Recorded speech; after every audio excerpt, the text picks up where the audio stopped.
आज के एपिसोड की शुरुआत एक ऐसे माहौल से होती है जहां पूरे घर में बेचैनी और तनाव साफ दिखाई देता है। हर किसी के चेहरे पर चिंता है, लेकिन किसी को भी यह अंदाजा नहीं कि अगले कुछ मिनटों में ऐसा क्या होने वाला है जो पूरे परिवार की जिंदगी बदलकर रख देगा। मुरली की मां लगातार किसी गहरी सोच में डूबी हुई दिखाई देती हैं।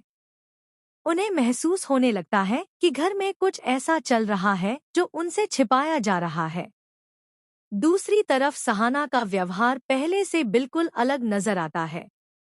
उसके चेहरे पर गुस्सा भी है और एक अजीब सा आत्मविश्वास भी, जिसे देखकर हर कोई हैरान रह जाता है। इसी बीच सहाना सीधे मुरली की मां के सामने पहुंचती है। कमरे में मौजूद सभी लोग दोनों को देखकर रुक जाते हैं। किसी को समझ नहीं आता कि आखिर अब क्या होने वाला है। कुछ पल तक दोनों एक दूसरे को बिना कुछ कहे देखती रहती हैं। माहौल इतना शांत हो जाता है कि जैसे किसी बड़े तूफान के आने से पहले की खामोशी हो। तभी सहाना बेहद सख्त लहजे में कहती है कि अब बहुत हो चुका है और अगर उसके रास्ते में दोबारा कोई आया तो उसके परिणाम अच्छे नहीं होंगे। उसकी बात सुनकर मुरली की मां के चेहरे का रंग उड़ जाता है। सहाना आगे कहती है कि अब वह किसी की बातों में आने वाली नहीं है। उसने जो सच देखा है, उसे वह किसी भी कीमत पर छिपने नहीं देगी। अगर किसी ने उसे रोकने की कोशिश की, तो वह पूरे परिवार के सामने ऐसे राज खोलेगी जिनके बाद किसी के पास जवाब नहीं होगा।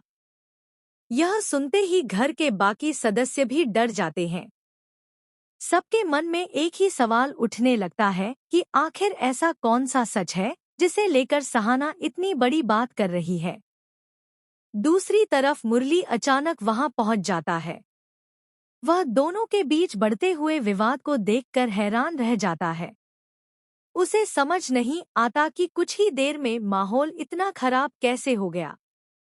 वह पहले अपनी मां से पूछता है कि क्या हुआ, लेकिन उनकी आंखों में डर साफ दिखाई देता है। फिर वह सहाना की तरफ देखता है, जो बिना डरे उसी आत्मविश्वास के साथ खड़ी रहती है।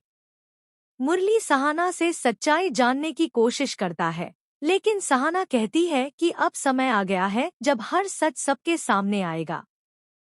वह बताती है कि कुछ लोग परिवार की खुशियों से खेल रहे हैं और